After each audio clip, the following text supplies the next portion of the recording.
Da subseção de Salto, eu quero agradecer a presença de todas as advogadas, todos os advogados e demais participantes dessa live. Essa reunião está ocorrendo porque na nossa comarca, a partir de agora, haverão as audiências virtuais. E eu agradeço muito ao doutor Kleber de Oliveira Sanches, que é o nosso juiz titular do Juizado Especial Cível e Criminal e diretor do Sejusc. Também agradeço o doutor Cláudio Campos da Silva, que é o nosso juiz titular da primeira vara e diretor do nosso fórum. E agradeço também a doutora Elizabeth Aparecida Rodrigues Pereira Pinheiro, que é a diretora do Sejusc, que concordaram em participar junto com a AB desta reunião, que é imprescindível para o esclarecimento da advocacia a respeito desse tema importante que vai fazer parte do cotidiano do advogado. Por fim, agradeço nosso organizador, doutor Romeu Bicalho, ao qual passo a palavra, que irá tecer alguns comentários de como vai ocorrer a reunião. Muito obrigado. Que agradeço, Juliano. É rapidinho, eu vou, assim, eu só, se vocês concordarem, eu passo a palavra para o doutor, pode ser o doutor Cláudio, depois o doutor Kleber, depois para a Beth, e aí alguns colegas que tiverem perguntas vão fazendo no chatzinho, né? Porque não dá para a gente, né? Daria um trabalho, poderia dar microfonia, então eu pedi para fazer por escrito as perguntas, e eu vou selecionando aqui aquelas perguntas e vou passando para o Dr. Kleber, Dr. Cláudio, para a Beth, de acordo com que elas forem direcionadas. E o Dr. Cláudio, Dr. Kleber ou Beth, quiserem que eu mostre alguma resolução, alguma coisa da internet, na hora eu vou, busco aqui, eu estou ao comando de vocês. Tudo bem? Pode ser? Então, podemos começar, Dr. Cláudio? Podemos sim. A sala é de vocês, fiquem à vontade, viu? Bom, muito obrigado. Primeiro eu gostaria de agradecer ao convite, né, da subseção de Salto, em poder participar, ter essa oportunidade de poder conversar aí com os colegas advogados. Como já foi dito, isso é muito importante para que a gente possa esclarecer as dúvidas, né, de como isso vai acontecer, como iniciarão essas audiências virtuais. É uma experiência nova para a grande maioria das pessoas. Eu estava aqui pensando, antes da gente conversar, esse mês agora eu faço 10 anos de magistratura, e lembro quando eu fui começar a fazer as audiências, aprender a fazer as audiências, a gente ficava meio receoso, né, de como conduzir as audiências, e com o tempo a gente aprende, né, vai se tornando um hábito, uma coisa comum. Agora todos vão aprender novamente como fazer audiência. A vantagem é que todo mundo está aprendendo junto, né?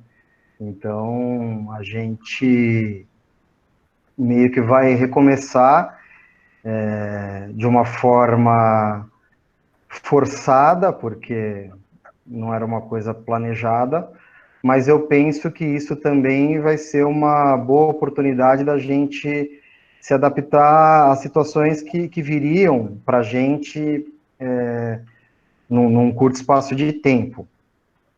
Eu fiz aqui umas pequenas anotações, meio que para dar um panorama de como as coisas ocorreram, até para a gente poder facilitar o papo aí que vem pela frente, e depois, né, o Dr. Kleber fala das especificidades também do juizado, a Beth lá do Sejusc.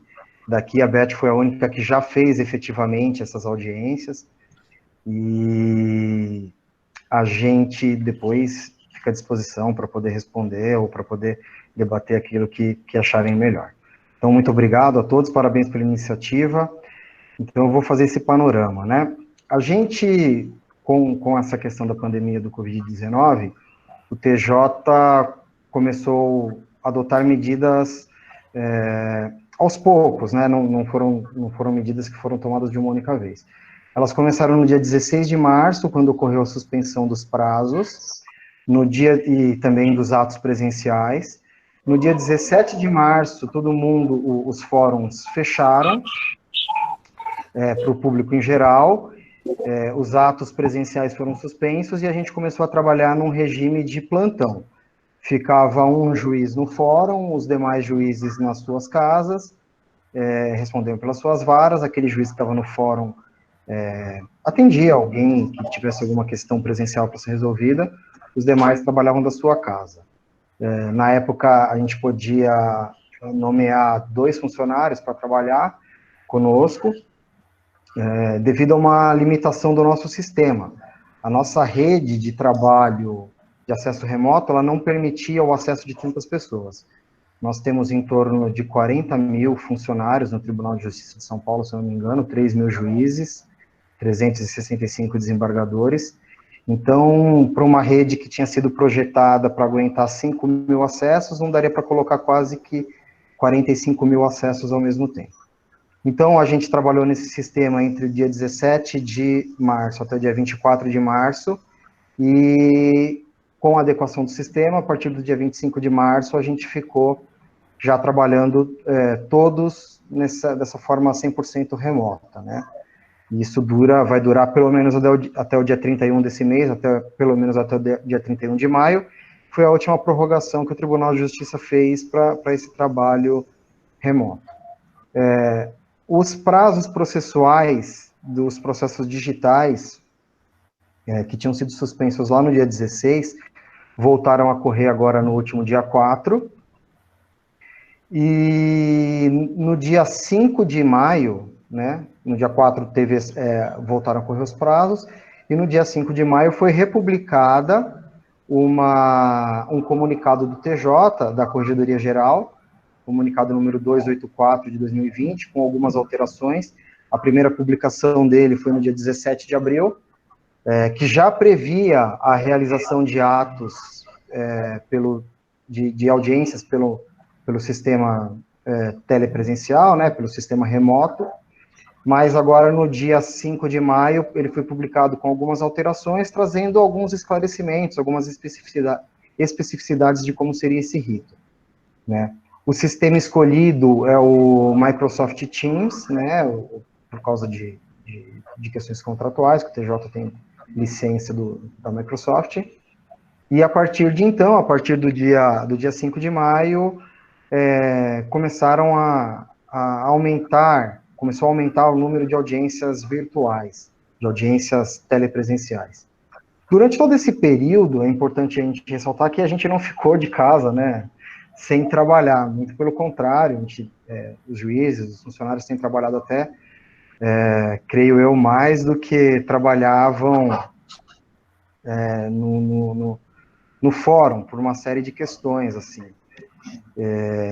O TJ chegou até a publicar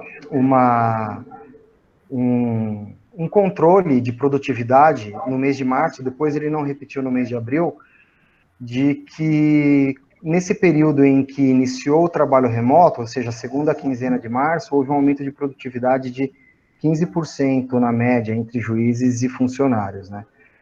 E, mais precisamente, uma questão que nem tem muito a ver, mas eu achei importante a gente falar aqui, porque creio que não se tornou de conhecimento de todo mundo, foi uma ação que até aqui em Salto foi capitaneada pelo Dr. Cristiano da Terceira Vara, que foi a destinação das verbas que a gente tinha das penas pecuniárias para um fundo municipal de combate ao coronavírus, né? Então, a Terceira Vara, que concentra a maior quantidade, porque é a vara de execuções penais, né? Também teve a primeira e a segunda que fizeram o levantamento. Eu não me recordo, mas eu acho que do juizado já estava tudo em dia, né? Depois o Dr. Kleber pode até destacar para a gente se tinha alguma coisa ainda, mas eu creio que na época não. Mas juntando todas as varas, deu em torno de um pouco mais de 50 mil reais que foi destinado para esse Fundo Municipal de Combate ao Coronavírus, né? Então, isso tudo com um controle que vai ocorrer posteriormente, nos termos de um outro comunicado do TJ, da Corregedoria Geral. Então, fazendo esse apanhado de tudo, a gente chega a hoje, né, dia 11 de maio, com essa questão do início das audiências virtuais. Aqui em Salto, já na semana passada, a Beth, que é mais importante e mais famosa do que todos os juízes aqui de Salto, né, Beth? Aquela que sempre conhece todo mundo. Começou já a fazer, na semana passada, essas audiências, que são as audiências do Sejus, que as audiências de conciliação, e ela vai relatar para a gente como isso foi feito lá. As audiências de instrução, a gente tende a passar a fazer agora. Na primeira vara, eu já despachei em 2 processos, perguntando se as partes concordam com a realização, porque esse comunicado do TJ, o 284, ele determina que a gente faça essa consulta às partes, se elas concordam ou não com a realização da audiência. E como a gente não tem uma previsão expressa nem no CPC nem no CPP sobre a forma como esse modo de realização do ato vai ocorrer, a Corregedoria tomou esse cuidado e a gente tem adotado essa medida.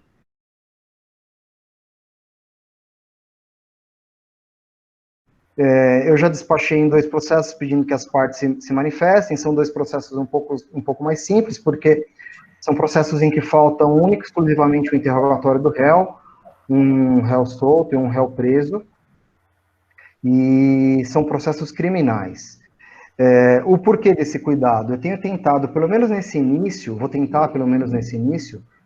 ficar restrito nos atos de maior urgência, né?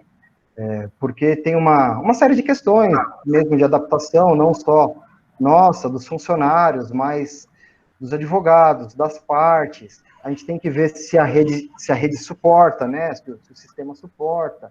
Então, pelo menos nesse início, eu vou tentar fazer com que fiquem restritos aos atos mais urgentes. Não tive resposta ainda nos 2 processos, estou aguardando a manifestação do Ministério Público dos Advogados.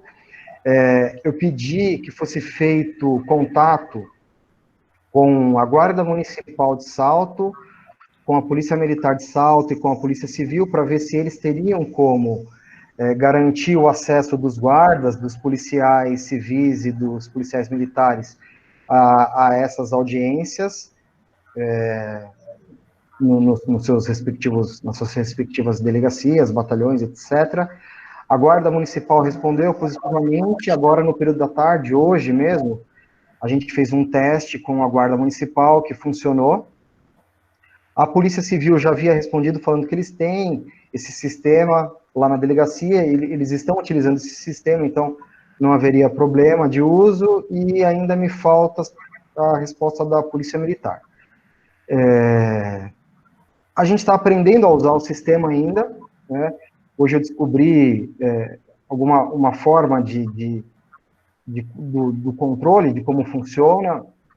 Tinha até conversado pela manhã com o Dr. Juliano e com o Dr. Romeu, falando que ainda estava com alguma dificuldade. Depois eu consegui descobrir que era uma falha da minha parte. Eu estava acessando o sistema no modo online, né? Não tinha baixado o aplicativo no meu computador, e isso me inibia de uma série de funcionalidades. Então, com o aplicativo instalado no meu computador, eu consigo fazer todo esse controle que eu não conseguia no modo online. E como funciona, né? Vou dar uma pequena explicação. Quando há concordância dos advogados e do Ministério Público, quando há participação do Ministério Público na realização do ato, a gente marca uma data para a realização desse ato e comunica todos os envolvidos por meio de um e-mail cadastrado.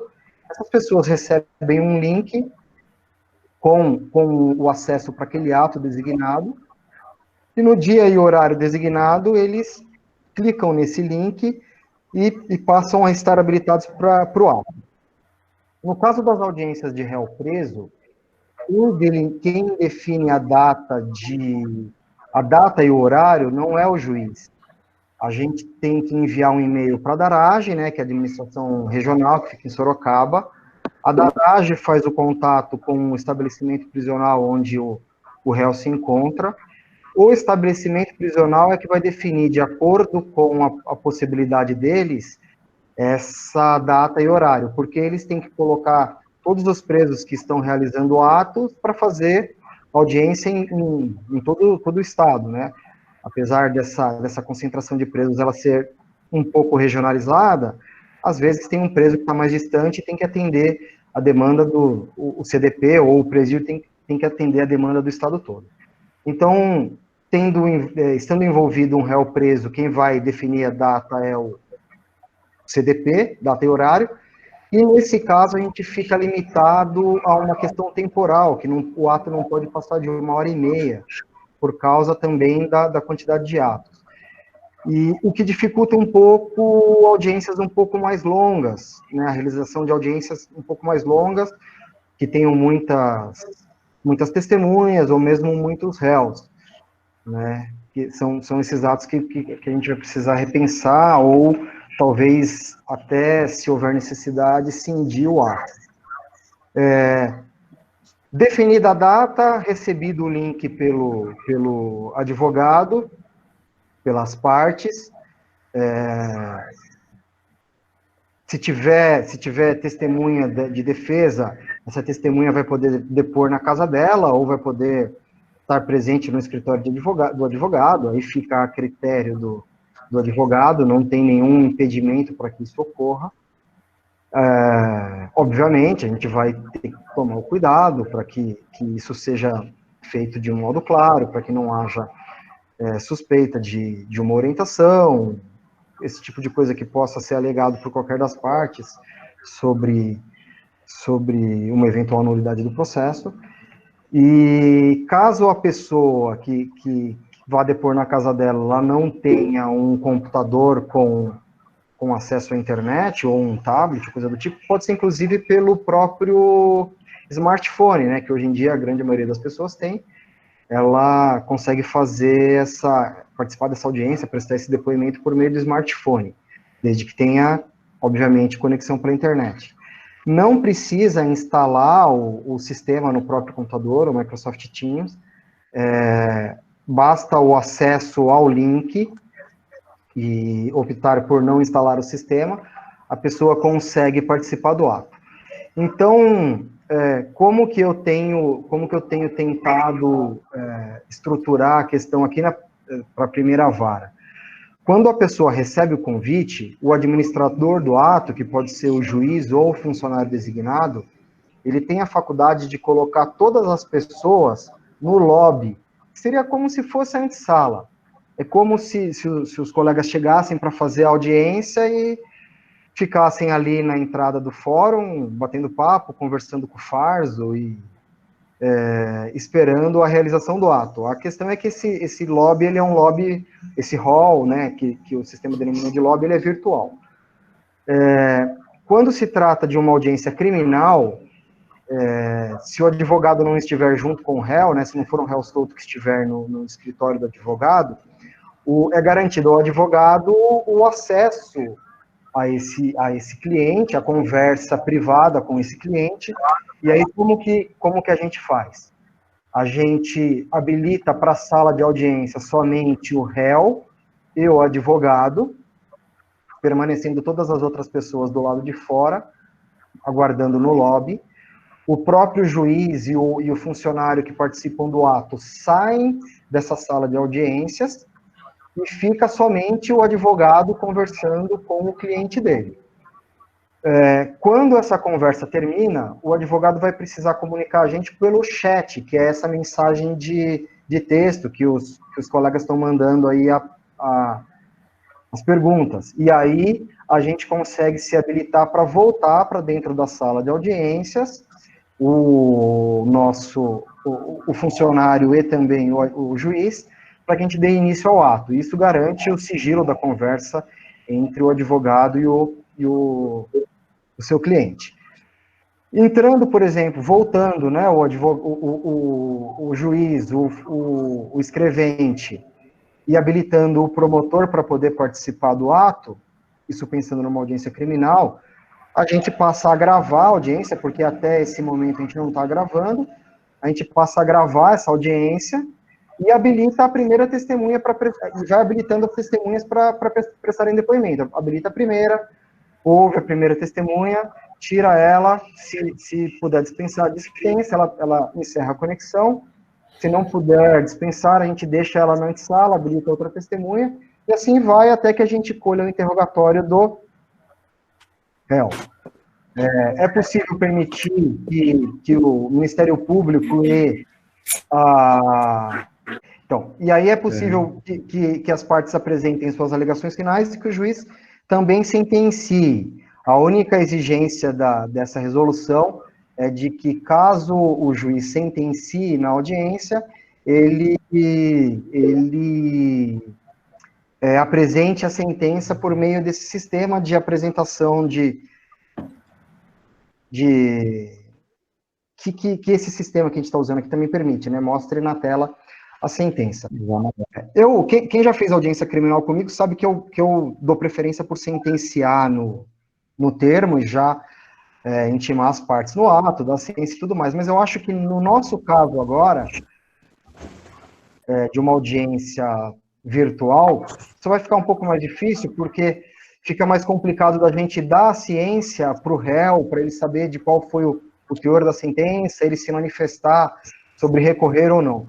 Então, caso eu venha a efetivar uma audiência, eu vou optar por não sentenciar no ato, mas também é possível. E essa é a forma como o sistema permite que a gente faça as audiências, né? Sucintamente explicando, é isso, e agora, na prática, a gente precisa ver quais serão as dificuldades que vão aparecer, ou mesmo se elas irão aparecer. Acho que é isso que cabia a mim para poder explicar inicialmente. Obrigado, doutor Cláudio. Desculpa aí as interferências, você vê que a gente ainda está aprendendo, né? Porque é bem isso, vai ter que entrar na sala em silêncio, mas até o sistema ele já faz isso para a gente, né? É que às vezes a gente desativa o sistema, mas ele é o que os meninos meus são da área de informática, eles falam, o sistema ele é intuitivo, né? Lógico, algumas coisas ainda foge ao controle da gente, mas a gente vai aprendendo, né?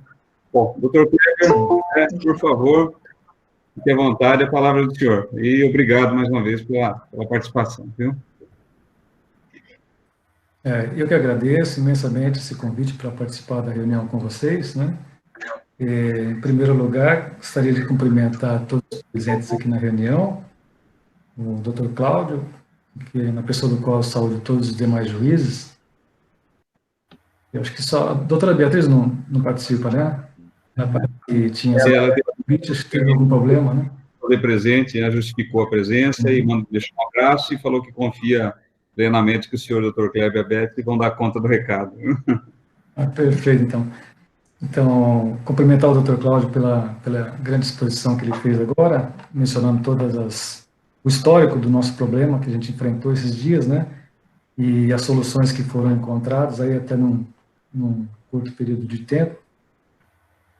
Cumprimentar também o Dr. Juliano, o Dr. Romeu, que teve a iniciativa desse encontro, e também a Beth, que é nosso braço direito, esquerdo, pernas e tudo mais lá no Sejusc. Sem ela, também essa reunião não teria sido produtiva, por isso eu fiz questão de que ela participasse também. Essa reunião eu acho de extrema importância, não para a gente passar para os advogados, dar uma aula para os advogados a respeito de como vai funcionar o sistema nesse novo modelo, mas mais para a gente tirar a preocupação dos advogados, conhecer essa preocupação e tentar tirá-la em relação a esse dilema que a gente está enfrentando e como a gente vai lidar com isso daqui para frente.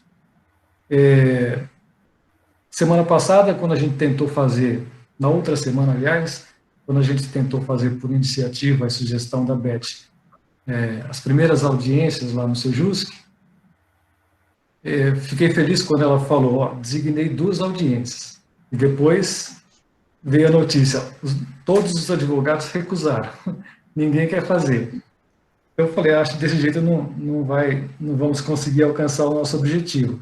Mas, enfim, depois surgiu a oportunidade em que os advogados concordaram e foi feita essa experiência, que eu achei que foi muito produtiva, e depois a Beth vai poder explicar para a gente como essa audiência correu, e os detalhes em que as dificuldades que ela enfrentou também, e colocar a situação para os senhores fazerem perguntas, esclarecer as dúvidas. Eu acho que esse é o objetivo maior da reunião.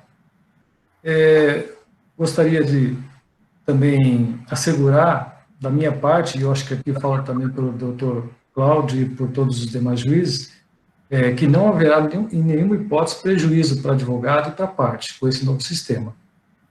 A gente vai fazer tudo de modo que as audiências ocorram sempre com a concordância dos advogados, com uma exceção que depois eu vou colocar em relação ao JEC.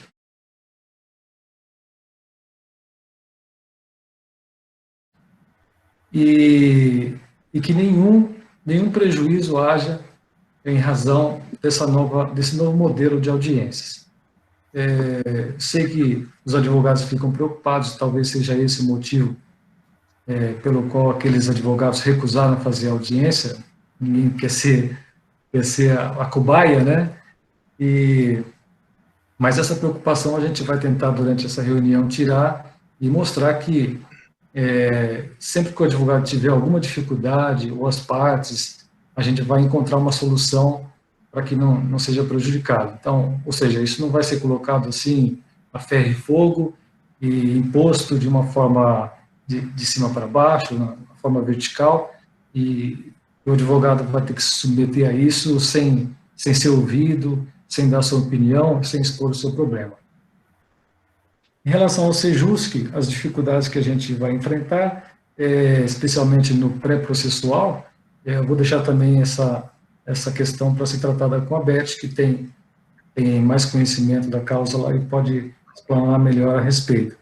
Com relação ao JEC, eu acredito que de todos os cartórios e todas as varas da comarca de Salto, será o que terá menos problema com esse tipo de audiência. Em primeiro lugar, porque todos os nossos processos, praticamente, há uma quantidade mínima de processos físicos, todos são eletrônicos. Os processos no JEC correm mais rápido, terminam mais rápido, por conseguinte, e em razão disso, a gente tem muito pouco processo físico.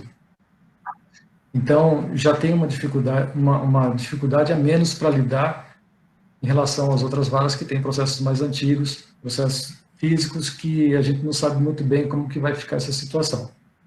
Em relação ao GCRIM, também a gente talvez encontre alguma dificuldade nas audiências preliminares, quando os autores do fato ainda não têm advogado constituído, a gente vai encontrar uma certa dificuldade com relação a isso, e vai tentar encontrar um caminho. Nos processos do JEC e do Juizado da Fazenda, em geral não haverá dificuldade, a não ser naqueles em que a parte comparece espontaneamente sem advogado, sem assistência de advogado. Isso também a gente vai ter que encontrar algum caminho para fazer a comunicação com essas partes, para trazê-las às audiências por essa nova modalidade. Talvez a gente encontre alguma dificuldade aí. Mas, no geral, nos outros processos, não haverá nenhum empecilho para a realização desse tipo de audiência. E também há uma dificuldade que eu verifico, talvez nas instruções, isso o Dr. Cláudio pode dizer muito melhor, porque ele tem processo, inclusive, de réu preso, e nas instruções dos processos criminais surge uma série de dificuldades que a gente vai ter que também tentar solucionar. Mas isso a gente vai ter que fazer como se diz, trocar o pneu do carro com o carro andando. Eu até acredito que não haverá muita dificuldade, até em face dessa experiência que nós tivemos, que foi uma mudança muito rápida, que foi implementada, e o Tribunal de Justiça teve condições de ir se adaptando aos poucos, né? Mas numa velocidade muito rápida. Houve uma certa bateção de cabeça no início, tanto da parte do CNJ quanto do Tribunal de Justiça, porque ninguém sabia realmente com o que estava lidando e como solucionar aquele problema. Houve uma ordem de parada imediata e o tribunal não sabia muito bem o que fazer. Então, como o doutor Cláudio explicou, no começo houve uma certa dificuldade, informações desencontradas, decisões desencontradas também, o CNJ determinando uma coisa, o Tribunal de Justiça, com uma decisão mais rápida, havia determinado outra em sentido diferente, isso foi dando alguma dificuldade de interpretação, né, nas normas que eram colidentes, mas isso foi solucionado, acho que numa questão de uma semana, praticamente todo o Tribunal de Justiça estava trabalhando na forma remota e fazendo a prestação jurisdicional de uma forma tão eficaz quanto era antes da crise.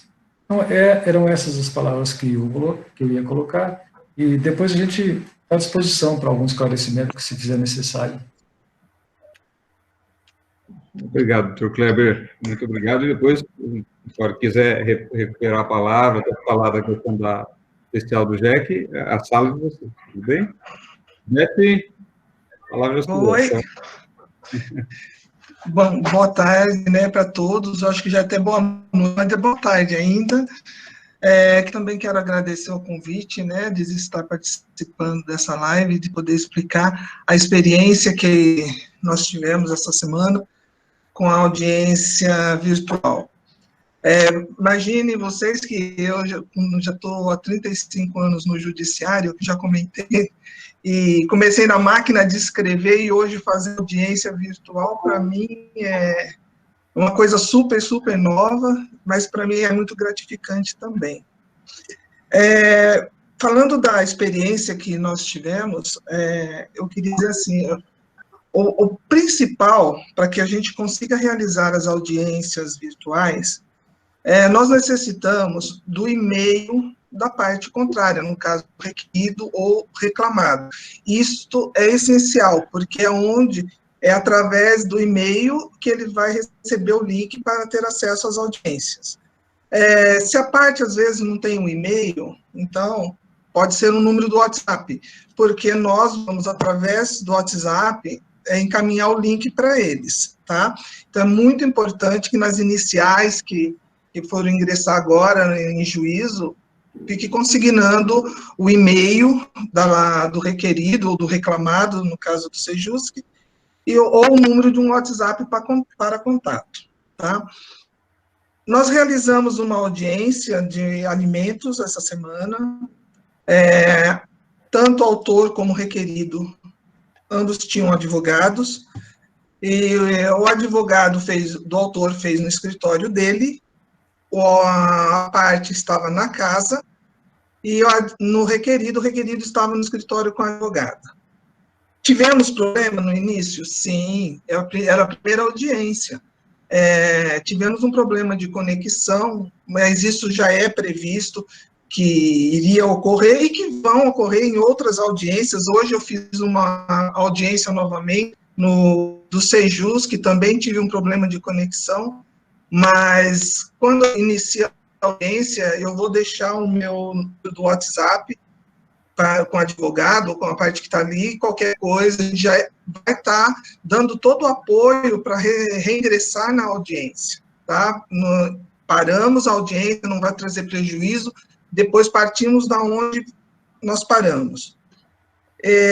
A audiência foi muito bem, os advogados também participaram, as partes participaram, foi muito legal. E, ao mesmo tempo, os advogados que já fizeram as audiências no Sejusc, sabe que nós temos em cada sala uma TV, onde os termos são passados ali da mesa, eles conseguem acompanhar as audiências. Por aqui também os advogados vão ter esse acesso, porque durante o momento da audiência, nós vamos compartilhar a tela do SAGE. Então, o termo de audiência vai ser acompanhado pelos advogados, pelas partes, e no momento da digitação, pode nos interromper, olha, tal coisa, assim, assado, então nós vamos estar acompanhando. E no final é feita a leitura do termo de audiência. Uma orientação também no sentido assim, que os termos de audiências não serão assinados pelas partes. No final das audiências, nós vamos ler o termo que foi feito, e cada parte, cada advogado vai responder se está ok, se está de acordo, se foi feito como foi acordado na mesa, na sala de audiência. Havendo alteração, nós fazemos a correção e tudo vai transcorrer dessa forma. O ok, o concordo dos advogados e das partes vai valer como assinatura, porque esse termo de audiência vai ficar gravado. Nós vamos encaminhar essa gravação para as varas, e as varas vão manter um arquivo, porque aí as partes e advogados terão acesso, que quiserem ter acesso a essa mídia, terão que requisitar para os juízes, e cada juiz vai analisar o pedido depois. Tá? E a gente vai ficar apenas com o termo que foi lavrado, nós vamos colocar apenas com a assinatura do funcionário do Tribunal de Justiça, que no caso vai ser eu ou a Liz, e vamos subir para o processo e devolver as varas, certo? É bem simples, eu achei que seria muito mais complicado. Hoje nós realizamos um divórcio à tarde, as partes presentes no escritório. Não é necessário, é importante frisar para os advogados, partes também, que não é necessário baixar o aplicativo do Teams para as audiências. Quando vocês recebem um e-mail com o link, na hora da audiência, é só clicar que vocês já vão ser direcionados para a sala de audiência. E ali a gente dará início. Eu acho assim que da experiência que a gente teve dessas audiências realizadas, eu achei que foi muito válida, e eu acredito que, como o doutor Cláudio falou, acho que a gente vai continuar um tempo ainda fazendo essas audiências aí.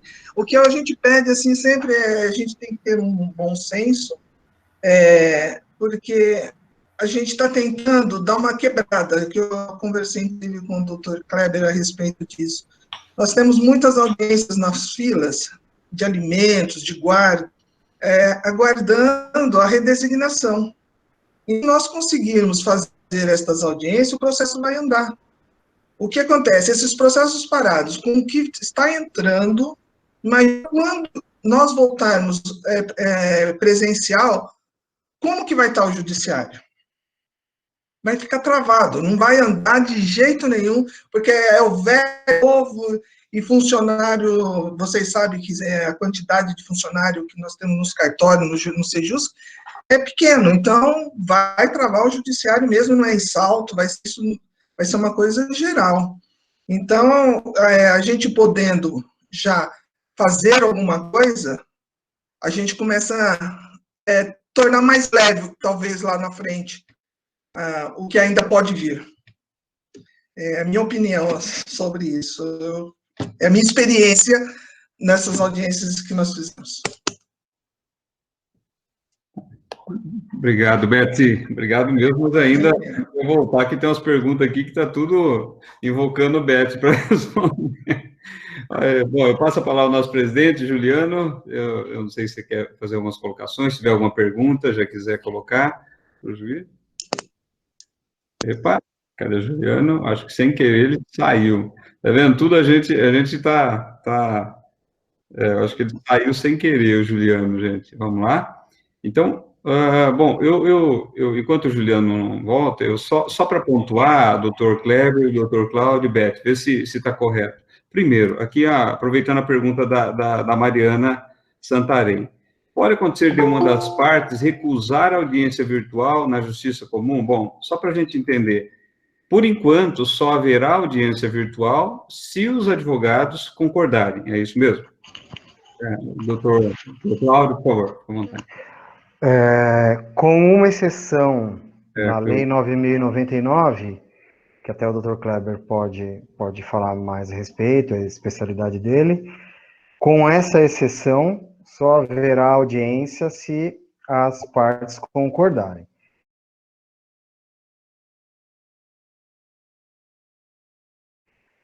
Eu faço só uma ressalva, que é a necessidade da realização de algum ato de urgência, e caso não tenha a possibilidade do advogado participar, ou haja recusa do advogado participar, e essa impossibilidade ou essa recusa possa gerar algum dano insanável para a parte, a gente poderia pensar na realização do ato sem a concordância do advogado, né, que seja o advogado da parte adversa. Mas eu acho que isso seria um caso muito extremo para a gente ficar debatendo aqui. Então, via de regra, só haveria mesmo essa audiência com a concordância dos advogados. Perfeito. Dr. Kleber, o senhor queria falar dessa exceção do juizado, por favor? Sim, então, como disse o Dr. Cláudio, me parece que até o provimento CSM 2554 expressamente declara que tem que ser mediante prévia concordância das partes, né? Acho que é o artigo 2º, parágrafo 4º, e isso também é ressaltado no comunicado 284/2020. Mediante prévia concordância das partes, as audiências poderão ser realizadas por meio de videoconferência, a critério do magistrado responsável. E aqui a ressalva que o Dr. Cláudio fez em relação às hipóteses de perecimento de direito.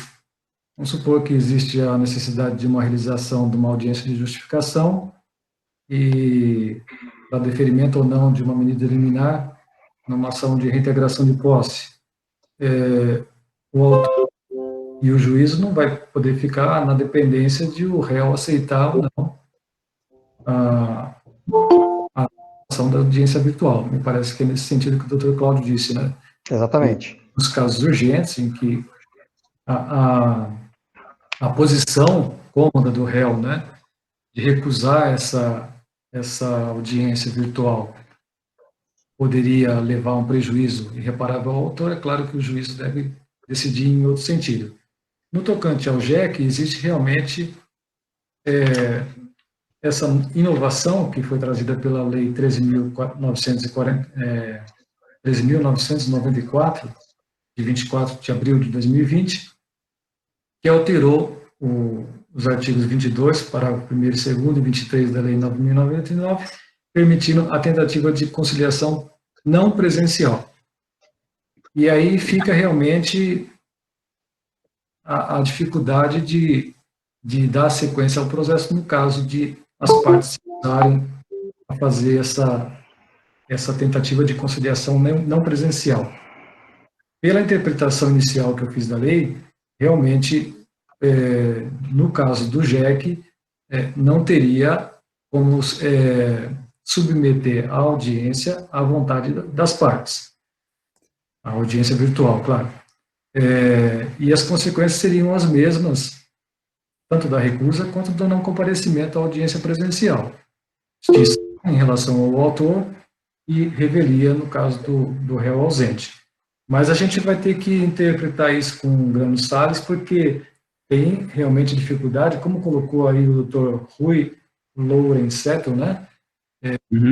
Dificuldade em relação àqueles processos que o advogado não está presente, que a parte não está assistida por advogado. Então, isso a gente vai ter que estudar como que vai ser aplicado na prática isso. Basicamente, do juizado é essa diferenciação em relação à alteração legislativa que teve, que, a nosso sentir, permite que o juiz designe a audiência não presencial, mesmo sem o consentimento dos advogados. Perfeito, doutor Kleber, obrigado, viu? Deixa eu ver aqui. Juliano, você já está aí? Voltou? Juliano? Não, senão eu vou passar para uma outra pergunta. Está aí, Juliano? Não? Então, vamos lá. Doutor Rui. Tem uma pergunta aqui do doutor Wellington, que é... Oi, Juliano? Não? Que é o nosso juiz aqui da Vara do Trabalho, que também, então, a Justiça do Trabalho também está em fase de implementação das audiências online, e ele pergunta o seguinte: em caso de perda de conexão de um dos advogados durante a audiência e durante um depoimento, não sendo possível estabelecer a conexão, perde-se a prova. Eu sei que a experiência ainda não aconteceu, mas eu sei que existem grupos, né, que às vezes a gente discute as situações possíveis, né? Dr. Kleber, Dr. Cláudio, tem alguma experiência, ou que já tem alguma ideia do que faria nesse caso? O comunicado, primeiramente, satisfação falar com o Dr. Wellington, não o conheço pessoalmente, né, só de referência dos advogados aqui da comarca, que o elogiam bastante, e já fico à disposição dele, caso ele queira trocar ideia a respeito disso, peço que ele pegue meu contato com o Dr. Romeu, com o Dr. Juliano, e eu estou à inteira disposição. Na nossa resolução, no nosso comunicado do TJ 284, há uma previsão para isso que fala que, caso ocorra a perda da conexão, a audiência pode ser suspensa, aguardando para ver se o advogado ou a pessoa que perdeu, se ela consegue voltar, que o ato pode prosseguir se a participação daquela pessoa não for essencial, que eu acho meio complicado, porque se a pessoa vai estar no ato, um ato que já é feito de um modo diverso do usual, a presença dela é essencial, mas tem essa previsão, ou então o ato pode ser suspenso, cancelado e redesignado em outra data. E aí tem até o doutor Romeu está aí fazendo destaque, fala de se tentar o contato com a pessoa para ver o que vai ser feito. Eu até sugeri hoje para minha escrevente que a gente tenha o telefone de contato dos advogados ou de quem esteja participando da reunião, da audiência, para a hipótese de, caso caia essa conexão, a gente faça o contato via telefone e a pessoa possa esclarecer, olha, acabou a energia elétrica, caiu a internet ou algo do tipo, para que a gente consiga decidir o que vai ser feito. Mas, em princípio, a gente pode prosseguir sem a pessoa, suspender e aguardar a pessoa voltar, ou mesmo cancelar aquele ato, aproveitando o que foi produzido até ali, e depois designar uma nova data para fazer o restante da prova. Perfeito. Doutor Kleber, tem alguma... Porque realmente são experiências que não... Pois não, doutor Kleber. Acho que o Dr. Cláudio esclareceu bem essa questão. Realmente, as dificuldades técnicas, eu não sei dizer como a gente poderia sair delas, mas vale, acho que aquele alerta que eu fiz no início da minha manifestação, de que a gente vai procurar, de todo modo, não trazer nenhum prejuízo às partes e aos advogados. Então, essas questões pontuais a gente vai resolvendo, caso a caso. Perfeito. E aqui uma pergunta do Maurício, Dr. Maurício Quiriguini, quais seriam as medidas que o juiz exporia para evitar que os depoimentos sejam dirigidos por advogados ou terceiros mal intencionados? Me permita, eu tive experiência semana passada, no colega de Santa Catarina, e ele me ligou e nós combinamos eu tive uma testemunha que ocorrerá por lá. Então, qual foi a providência? Justamente, não por conta eu conheço o colega, é probo, mas para eventualmente não se alegar a nulidade. Nós combinamos que a sala de audiência, ou a sala de oitiva dessa testemunha, que será lá, será construída de uma determinada forma, né? Nós combinamos a posição da câmera, de forma que ela tenha uma perspectiva geral, né? E também combinamos que um cartorário irá estar presente no ato da audiência. Um cartorário lá, né, com fé pública, vai estar presente. Mas chegamos a pensar, no final fechamos com essa ideia, mas chegamos a pensar que poderiam ser duas testemunhas escolhidas por mim, né, estariam lá no local, e ele escolheria duas pessoas de confiança dele aqui, para estar no local presenciando o ato e declarando enfim, que a testemunha não foi orientada, tal. São coisas práticas, a gente está falando, porque realmente a lei não traz um procedimento para isso. Não sei qual é a visão do Dr. Cláudio. Dr. Cláudio, por favor. Não sei se o Kleber quer falar primeiro. Eu sou sempre o que falo. Não, pode falar primeiro, não tem problema, não. Desculpa. Eu inverto, na próxima eu inverto. Eu achei a ideia do Dr. Romeu fantástica, assim, eu não havia parado para pensar nisso. Essa ideia que o colega dividiu com ele, de colocar uma câmera em perspectiva, eu acho fantástico. Mas é importante que a gente saiba que, mesmo no fórum, a gente não tem essa garantia de que a testemunha não vai ser orientada ou coisa do tipo. O advogado, né, e para que não fique claro que não é uma perseguição, o promotor, seja lá quem for, pode conversar com a testemunha do lado de fora e perguntar, orientar e tudo mais. Mas essa questão da câmera em perspectiva, eu achei ela mais eficiente. E pode ser mesmo que a testemunha não esteja nem no escritório do advogado, ela pode prestar o depoimento na casa dela. Né? Por meio de um telefone, nesse tempo de restrição de circulação que aparentemente tende a se agravar, é bem provável que alguma testemunha queira se negue aí até o escritório do advogado para prestar o depoimento ou coisa do tipo. Então, a gente não tem exatamente como, não tem como ter essa garantia total, como não tem no fórum também, e nunca vai ter em lugar nenhum, a gente não tem como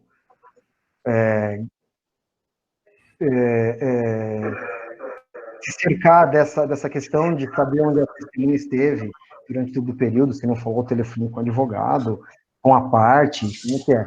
Isso tudo a gente tenta, com a experiência, pegar no depoimento e percebe quando... Pode parecer que não, mas depois de algum tempo a gente percebe quando a pessoa está mentindo, quando não está, quando o discurso está muito ensaiado, quando a coisa é muito redonda, quando a coisa é estapafúrdia, né? E isso é experiência forense, né? Todos vão saber disso, mesmo nas audiências presenciais. Dr. Kleber? Eu penso que a gente deve presumir a boa-fé dos advogados, né? Os advogados, com uma situação que a gente está enfrentando, esse novo sistema de audiência virtual, vai assumir, não há dúvida, uma responsabilidade maior sobre a direção do processo. Então, eu acho que o contraditório, nesse caso, aliado à boa-fé, resolve essas questões, né? Dentro de cada caso concreto. O advogado tem a oportunidade de reperguntar, de esmiuçar o depoimento da testemunha e assim tentar extrair dela a verdade ou a mentira, né? E é importante ressaltar aqui, em relação ao local de realização, em que a testemunha está presente para prestar o depoimento, o parágrafo 3º do artigo 6º da Resolução 314, que veda que o juízo atribua a responsabilidade aos advogados de providenciar o comparecimento de partes e testemunhas a qualquer localidade fora de prédios oficiais do Poder Judiciário para participação em atos virtuais. Então, nem mesmo essa responsabilidade de trazer a testemunha até o seu escritório, o advogado tem. Isso é uma faculdade dele. Qual que é o artigo? Eu posso aqui. O artigo 6º, parágrafo 3º da Resolução 314 do CNJ. Perfeito. Realmente, ó, sem prejuízo, parágrafo 3º. Audiência. Perfeito.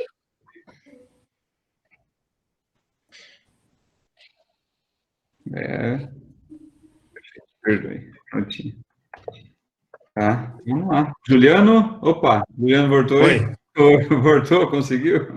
Eu peço perdão que eu tive um problema realmente de indisponibilidade aqui na rede, mas eu acabei perdendo rapidamente uma parte, mas as questões que eu tinha feito alguma anotação foram dirimidas já, e eu gostaria apenas de consignar a presença e agradecer a presença do Dr. Wellington Amadeu, juiz do trabalho, Dr. Márcio Bíscaro, presidente da subseção do Poituva, Dr. Rodrigo Tarós, presidente da subseção de Itu, doutora Ana Lúcia Benedetti, presidente da subseção de Itapetininga, doutora Viviane Matavelli, presidente da subseção de Indaiatuba, doutora Adriana, presidente da subseção de São Roque, doutora Roseli, presidente da subseção de Tatuí, doutor Ricardo Strongoli, presidente de Votorantim, doutor Emílio, presidente da subseção de Conchas, Cláudia Teles, presidente de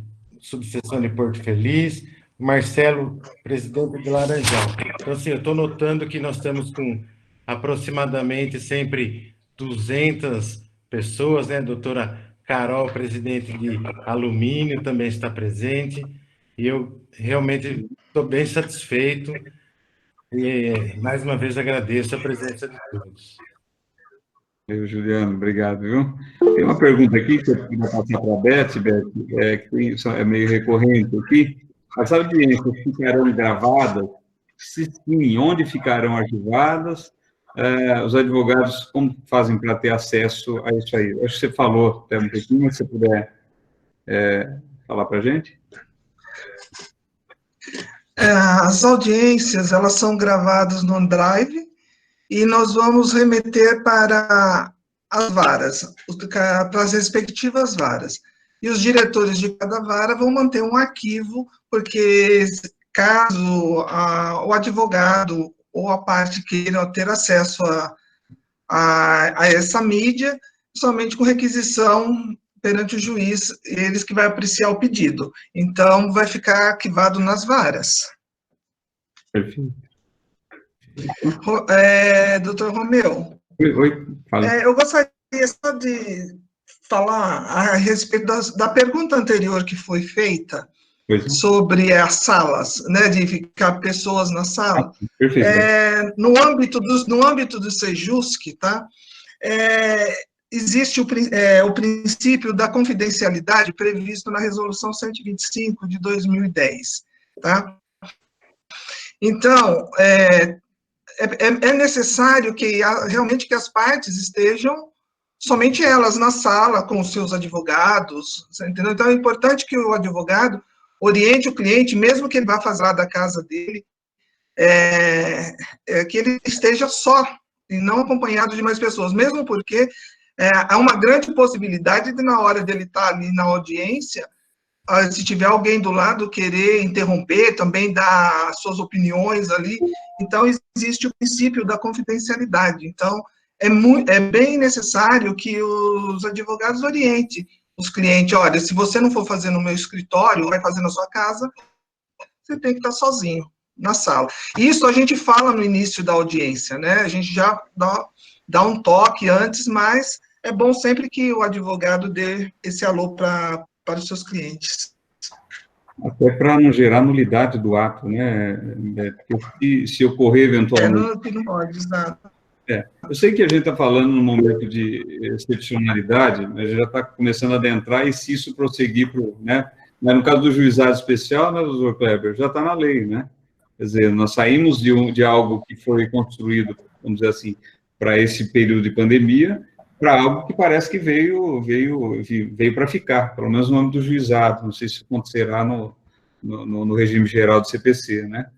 Sim, eu até acredito, eu não fui pesquisar o projeto de lei, mas eu até acredito que essa lei é resultante de um projeto anterior a essa crise. Porque no JEC, com a obrigatoriedade da presença das partes, existe um problema sério das partes que são acionadas fora do seu domicílio. Então, alguém ingressa com ação contra uma pessoa de São Paulo, numa comarca do Amazonas. Isso exigiria que a parte comparecesse a essa comarca lá no Amazonas para fazer a sua defesa sob pena de revelia. Com essa solução da tentativa de conciliação não presencial, já se resolve esse problema do deslocamento da parte nessas circunstâncias. Então, bastaria que a parte peticionasse nos autos, indicando essa dificuldade de locomoção pela distância de seu domicílio, e o juiz possibilitaria a ela a participação de forma virtual. Ainda que no caso de uma audiência mista, vamos supor, o autor residente em Salto está presente na audiência, lá dentro do juizado, ou do Sejusc, e uma parte de outro estado que pediu com antecedência a tentativa de conciliação não presencial, estaria participando por videoconferência.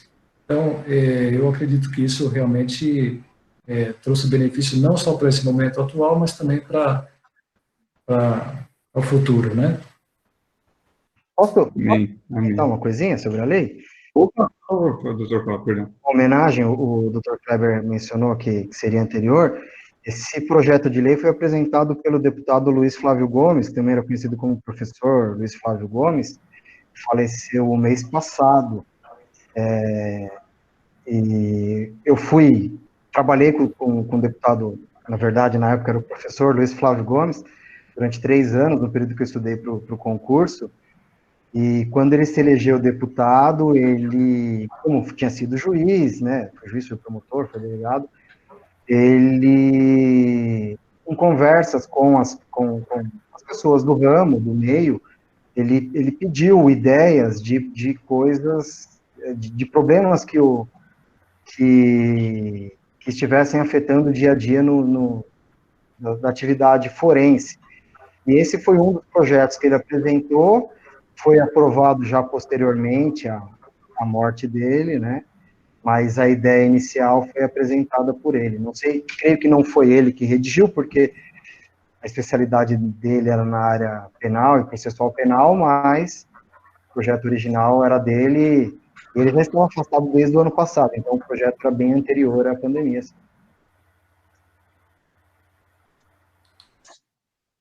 Só gostaria de acrescentar uma coisa, se me permite. Aquilo que a Beth estava dizendo em relação ao princípio da confidencialidade nas audiências realizadas no Sejusc. Eu não sei se ela chegou a mencionar, e a gente combinou de fazer da seguinte forma: inicia-se a audiência gravando, as partes são identificadas, os advogados, explica-se o procedimento daquela audiência, e em seguida se abre a oportunidade para as partes conversarem livremente. E nesse meio tempo suspende a gravação. E retomará depois, ao final, se obtido ou não o acordo, quando for se lavrar o termo e apresentar as partes. Ah, tá, perfeito. Então tem uma pausa, as partes conversarem, vamos dizer assim, online, é isso? Tá.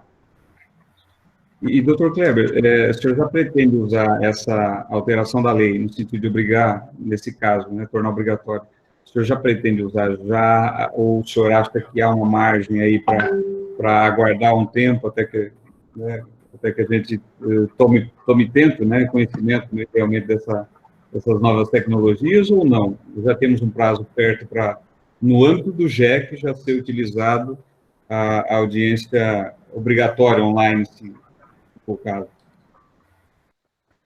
A gente pretende primeiro lançar um despacho nos autos, facultando as partes a se manifestarem. No caso, o autor, já que se ele não manifesta expressamente na petição inicial, dando uma oportunidade para que ele se manifeste nesse sentido. E depois, na citação do réu, já colhendo também, ou determinando que ele se manifeste nesse sentido, de concordar ou não com a audiência virtual.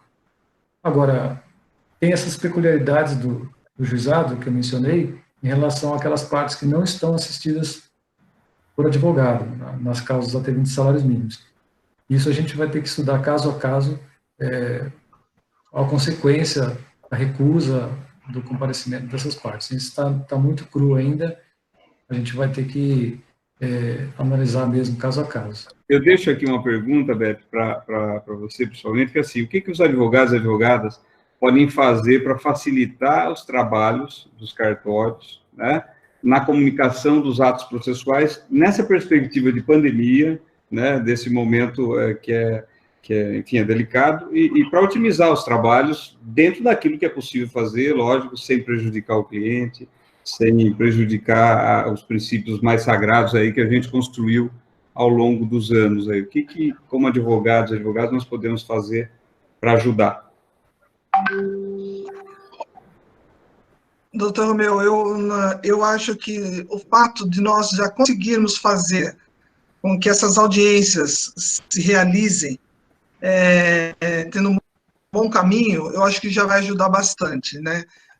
Porque os advogados, às vezes, como nós, como eu também, o primeiro, a gente tem muito receio, eu não vou falar, nós ficamos muito nervosos na realização da primeira audiência.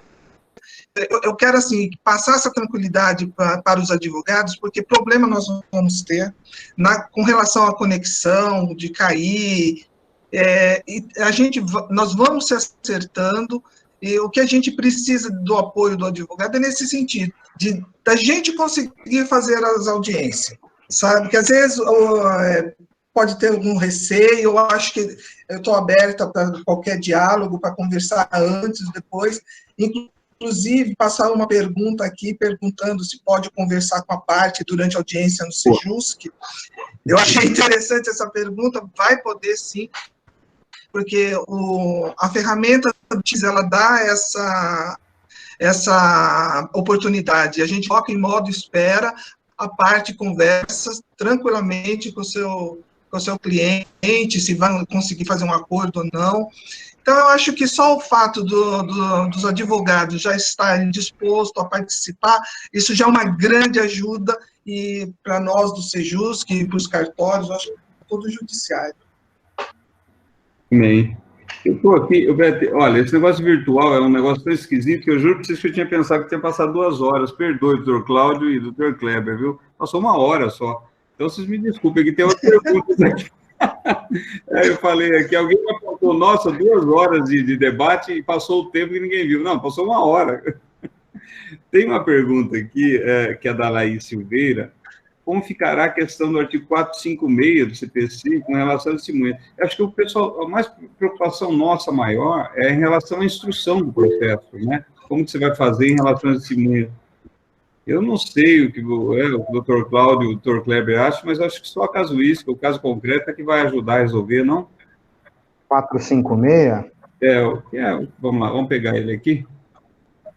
O juiz em testemunhas separadas e sucessivamente, primeiro as do autor, depois as do réu, e providenciará para que uma não ouça o depoimento das outras. O juiz poderá alterar a ordem estabelecida no caput se as partes concordarem. É aquilo que eu expliquei no começo. A gente coloca todo mundo numa sala, num lobby, como se fosse uma sala de espera, virtual. E coloca dentro da sala de audiência só quem está sendo ouvido, né? Virtualmente. Quando a testemunha vai prestar depoimento, ela é habilitada a participar do ato. A partir do momento que ela prestou depoimento, a gente encerra a conexão dela ou deixa ela de volta na sala de espera. É mais fácil até controlar isso aqui do que controlar isso no fórum. Talvez seja realmente. É porque tem o tal do lobby, né? No Teams eles usam a expressão lobby, né? Que é onde você... E você, enfim, e você pode ou não deixar ele entrar na sala de audiência, vamos dizer assim, né? Exatamente, é isso mesmo.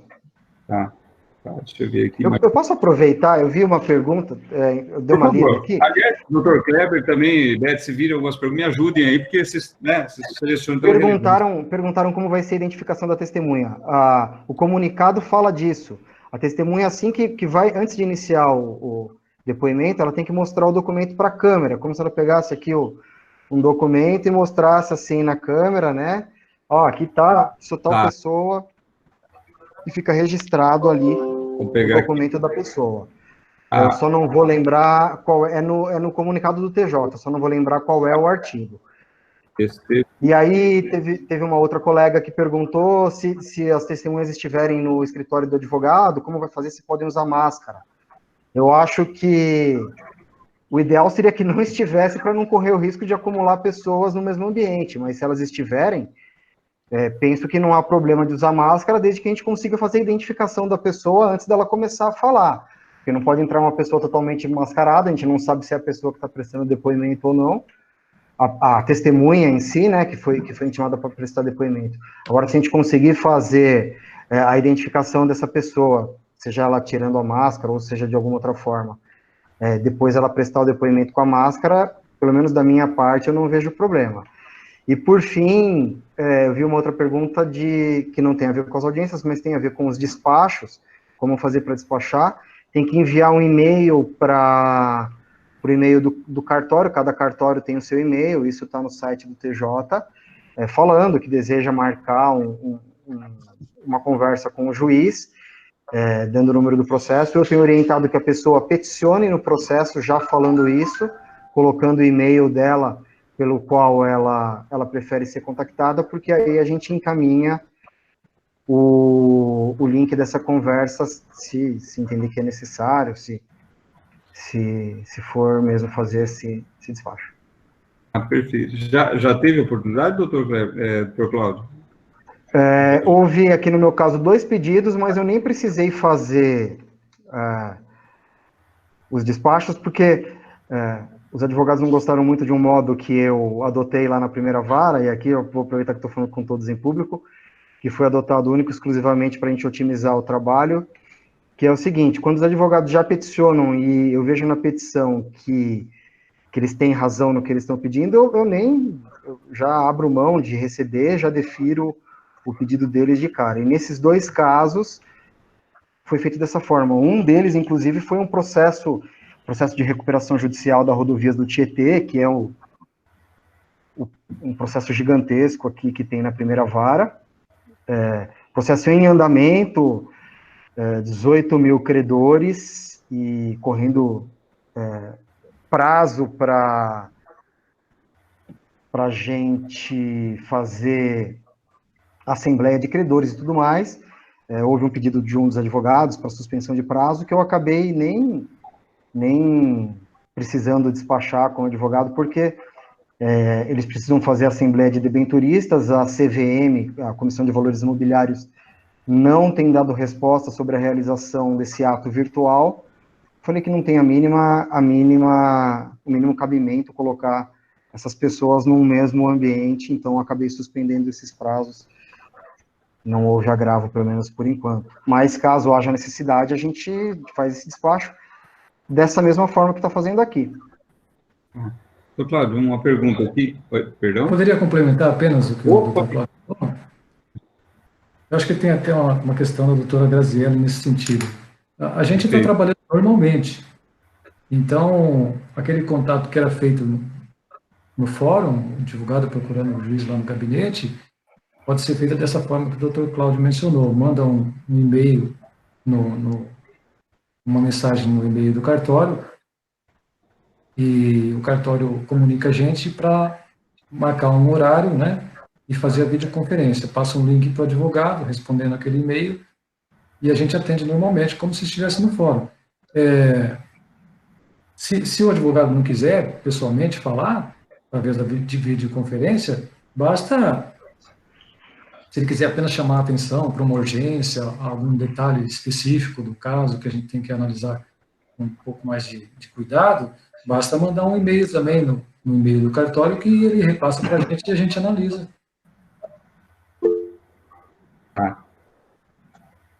Não teria problema, né?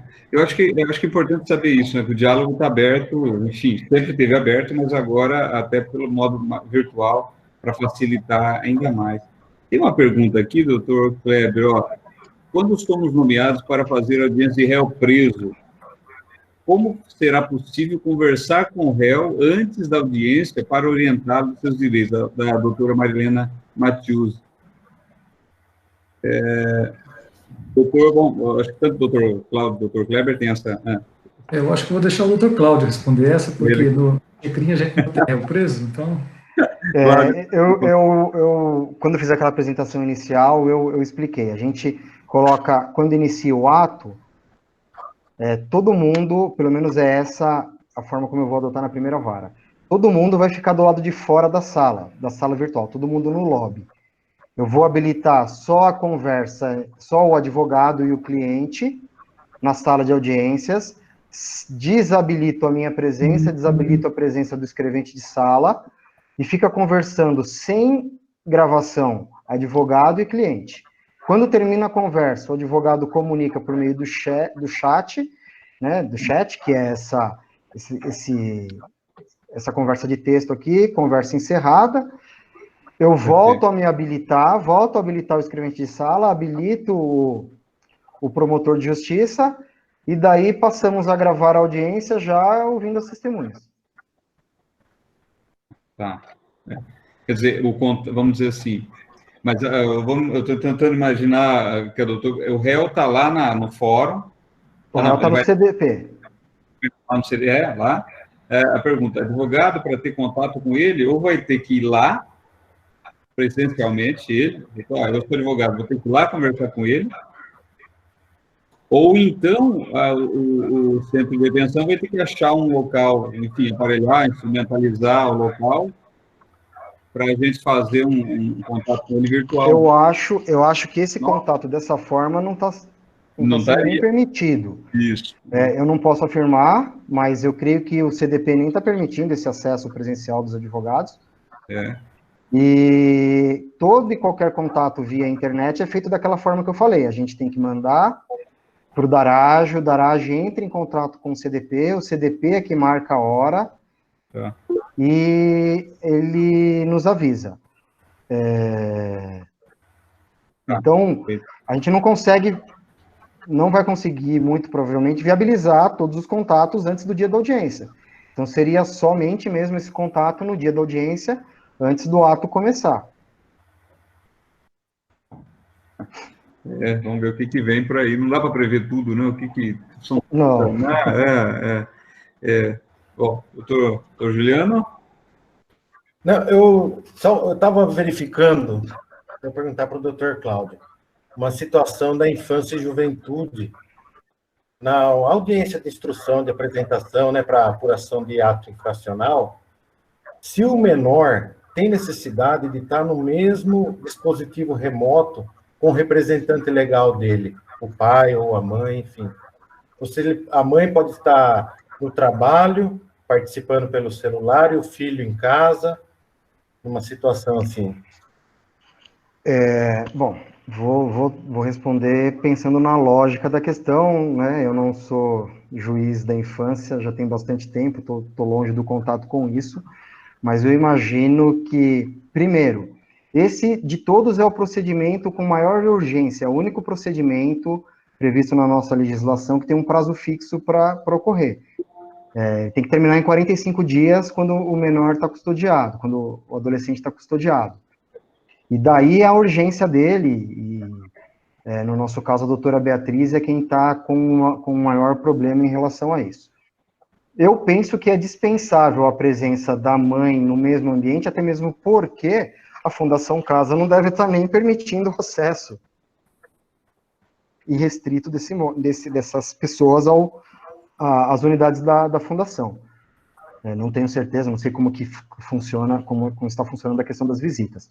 Mas eu imagino que se a gente tiver uma garantia de que o adolescente está lá, na Fundação, que não está sofrendo nenhuma pressão por nenhuma das pessoas que esteja ali em volta. Eu não sei o nome da pessoa que cuida, dos agentes que cuidam dos adolescentes lá dentro, não haveria nenhum problema da mãe estar no outro ambiente, assistindo aquele ato, sendo dada a ela, obviamente, a oportunidade de se manifestar. E é uma mesma preocupação que a gente tem que ter com o réu preso. O réu vai estar lá no CDP, a gente tem que ter a garantia de que ele está lá prestando depoimento ou acompanhando a audiência, sem que tenha nenhum agente penitenciário do lado falando, ameaçando, pressionando ou fazendo qualquer coisa que possa influir no depoimento dele. Então, acho que é possível a realização desses atos, até mesmo por causa da urgência, sem a presença física do responsável legal ao lado do adolescente, né, mas estando no mesmo ambiente virtual. Mas eu sei, né, até comentei na nossa conversa prévia, que a Defensoria, por exemplo, não concorda, né, com esses atos lá na capital. A Defensoria tem se manifestado contrária à realização dos atos dessa forma. Doutor Cláudio, nas questões de família, para dar uma maior agilidade aos processos, em Salto haverá a oficina de parentalidade virtual e a questão da produção de prova pericial do parecer psicossocial também virtual. Sobre a oficina de parentalidade, eu vou pedir que a Beth responda, porque ela é a responsável pela organização. Com relação aos laudos psicossociais, houve um caso, que era um caso de urgência, que a nossa assistente social pediu até para utilizar as dependências do fórum. Como eu sou o juiz-diretor, só eu que posso autorizar. Para os senhores terem uma ideia, só existem 2 pessoas que podem entrar no fórum atualmente. Sou eu, o diretor do fórum, e a Tânia, que é responsável pelo setor administrativo. Fora eu e ela, os vigias não podem permitir a entrada. Se o Dr. Kleber esqueceu alguma coisa lá no fórum, ele for até o juizado pedir para entrar, não é um ato abusivo da minha parte, é uma determinação do TJ. O vigia é obrigado a entrar em contato comigo ou com a Tânia pedindo autorização para deixar o Dr. Kleber entrar no local, por causa dessa restrição de acesso. Então, a nossa assistente social entrou em contato e queria atender as partes lá. E eu falei que não podia, que tanto o TJ quanto o CNJ tinham proibido a realização de atos presenciais, e recomendei que ela fizesse por meio de algum canal de comunicação remoto. Sugeri até o WhatsApp, chamada de vídeo no WhatsApp, que é o meio, de todos os meios de comunicação, de todos os aplicativos de comunicação, é aquele que é mais difundido. Mas isso tem que ser visto em caso a caso, processo a processo. Eu não posso falar como os outros colegas vão decidir, né? E eu também não sou o corregedor do setor social, é a doutora Beatriz. Então, eu não sei qual foi a diretriz que ela passou para o nosso psicólogo e para as nossas assistentes sociais com relação a isso. Pois não. Obrigado. Eu gostaria, não sei se o Dr. Kleber já respondeu, é que eu tive um probleminha e caiu minha conexão. Mas eu gostaria de saber, Dr. Kleber, numa negativa de participação na audiência virtual, se esse processo já vai automaticamente para uma fila para designação de audiência de comparecimento pessoal das partes? Ou não,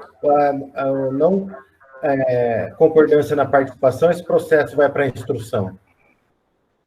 Então, a regra, nesse momento de crise, a regra tanto do CNJ quanto do TJ é no sentido de que as audiências virtuais são realizadas apenas com a concordância das partes. Essa regra, no entanto, no que se refere ao juizado, tem que ser analisada com a nova redação dada pela Lei 13.994, aos artigos 22 e 23 da Lei 9.099, que prevêem expressamente, no texto legal, a realização de tentativa de conciliação não presencial.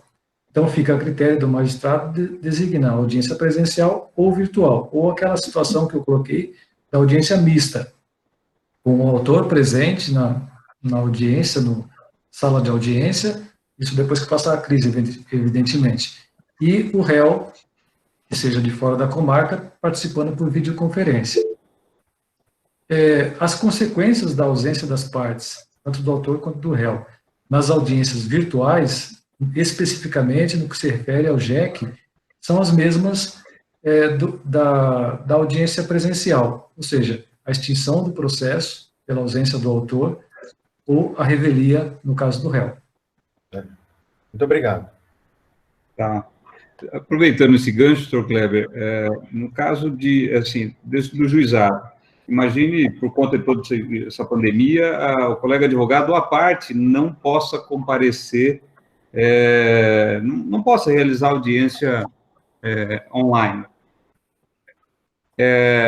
O senhor entende que é necessário uma prova do motivo da recusa? Vamos imaginar, o advogado fala que o cliente tem fobia, não quer aparecer na imagem do celular. Um exemplo, bem forçado, mas eu tive uma cliente que tinha fobia de tecnologia, enfim, né? Mas aconteceu.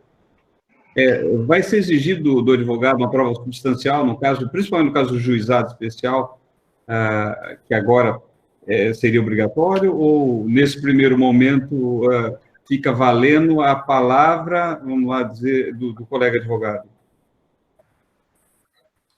Eu penso que a regra para a audiência virtual é a mesma da audiência presencial, ou seja, se há uma dificuldade ou um impedimento para o comparecimento a audiência presencial ou a participação na audiência virtual, o advogado deve comunicar com antecedência, justificando esse motivo.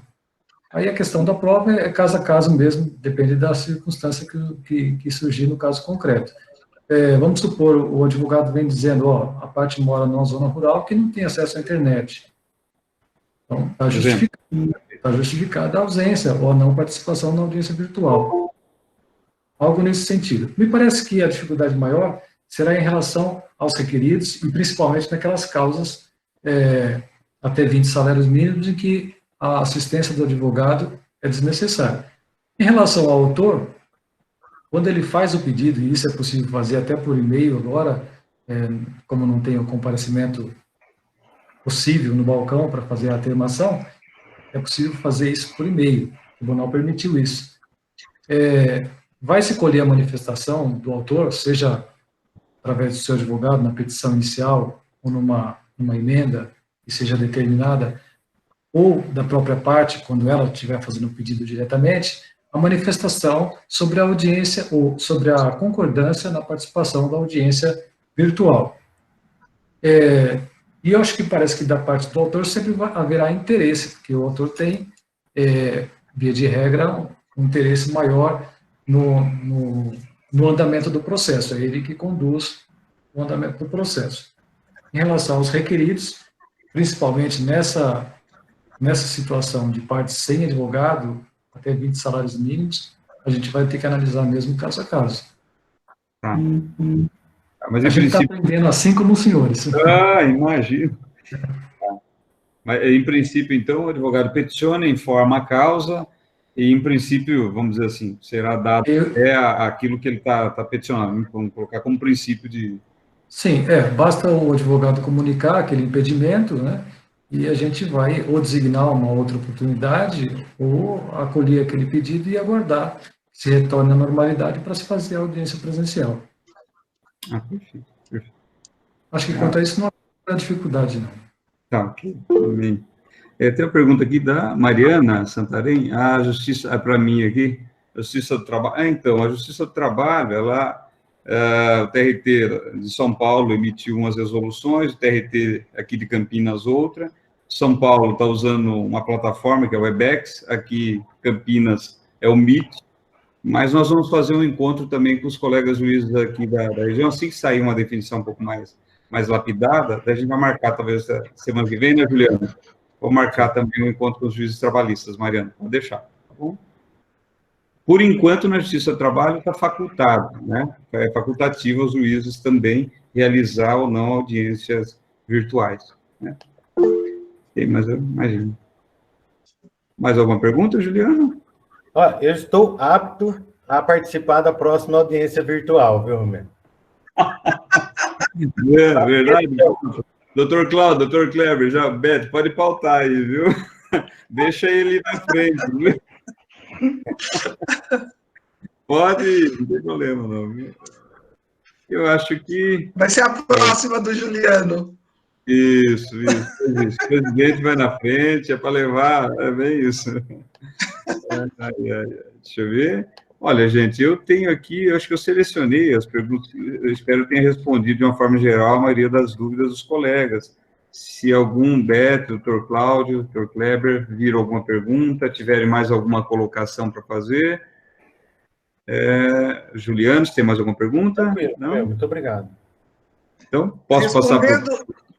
Doutor Romeu, respondendo para o doutor Juliano, as oficinas estão suspensas por hora, tá? Tá, perfeito. Tá, perfeito. Então, tudo bem? Eu passo, então, ao doutor Cláudio, doutor Kleber, se quiserem fazer as últimas considerações aí, começando o doutor Kleber, depois termina o doutor Cláudio e a gente encerra. Pronto, só para inverter no finalzinho aqui. Muito obrigado. Eu agradeço muito o convite que me foi feito para participar dessa reunião online. Eu acho que foi muito produtiva. Deu para compreender aí a apreensão dos advogados na realização dessas audiências virtuais. Gostaria de comunicar que também, da nossa parte, tem essa mesma apreensão, esse receio natural, uma coisa nova que a gente está conhecendo agora. E renovar aquela garantia que a gente deu no início, pelo menos da minha parte, acho que falo em nome de todos os juízes, A gente vai procurar fazer as audiências de modo que não haja prejuízo para nenhum advogado, para nenhuma das partes. Gostaria de me colocar à disposição também para outros esclarecimentos, algumas perguntas que não tenham sido respondidas, podem encaminhar para nós através da Beth e a gente vai procurar respondê-las. Obrigado. Dr. Cláudio? Bom, eu também gostaria muito de agradecer o convite, foi uma satisfação enorme poder falar com todos, esclarecer, ver quais são as dúvidas dos colegas advogados, tudo, e falar que realmente vão ocorrer algumas dificuldades, mas que elas também ocorrem nas audiências presenciais, né? A gente vai aprender junto, mas a gente supera. Eu até vou pedir para o doutor Romeu botar uma imagem do que ocorreu na semana passada, que foi muito engraçado e mostra a dificuldade. O STJ foi realizar uma sessão de julgamento virtual e o ministro Jorge Mussi pediu auxílio do Neto para poder habilitar o sistema para ele utilizar. E aí o Neto, não sei se intencionalmente ou não, aplicou uma peça aí no ministro Jorge Mussi e colocou um fundo de tela ali. O pessoal está vendo ali do lado direito, em cima, um tubarão ao fundo. E ele fez a audiência, coitado, ele não conseguia desabilitar isso daí, e participou de toda a sessão de julgamento dessa forma, o que mostra o compromisso dele, né, no julgamento, no exercício da jurisdição, que era importante, ele estava ali fazendo uma coisa importante. Então é isso, né, a gente tem que superar as dificuldades, imagina para ele o quanto isso não deve ter sido constrangedor, mas todos superaremos as dificuldades em conjunto aí, para que a gente consiga continuar nessa nossa missão, que é fazer o Poder Judiciário funcionar. E quando eu falo isso, eu não falo só dos juízes, falo dos funcionários, mas principalmente dos advogados, que colaboram demais conosco. Então, agradeço o convite, deixo essa imagem final aí para a gente descontrair um pouco e ver que as dificuldades, elas, depois de superadas, elas acabam se tornando engraçadas para a gente. Obrigado. Uma vantagem, né, que o tubarão não morde. Tá vendo? Alguma vantagem esse mundo virtual tem. Beto? Eu quero agradecer a oportunidade de ter passar como serão as audiências, né, da nossa experiência. E eu queria também, nessa oportunidade, dizer que o Sejusc do pré-processual está funcionando. Podem, através do e-mail do sejusc.salto@tjsp.jus.br, pode anexar os documentos em forma de PDF e nós vamos marcar as sessões de audiência e está funcionando normal o pré-processual. A vocês, o meu muito obrigado, e desculpe alguma coisa, e tenham paciência que a gente chega lá, tá? Combinado, Beto. Juliano? Quero agradecer pela boa vontade dos nossos magistrados, da nossa querida Beth, né, que já está aí há muitos anos, todo mundo conhece, respeita bastante o trabalho, e confia, e eu tenho certeza que nós da OAB, muito provável, faremos uma campanha para que os nossos advogados, eles realmente participem mais das questões virtuais, né? Deixando um pouco de preconceito e aceitando essa nova situação que vai se perpetuar, com certeza. Então, muito obrigado, Romeu, pela paciência e pela organização da reunião.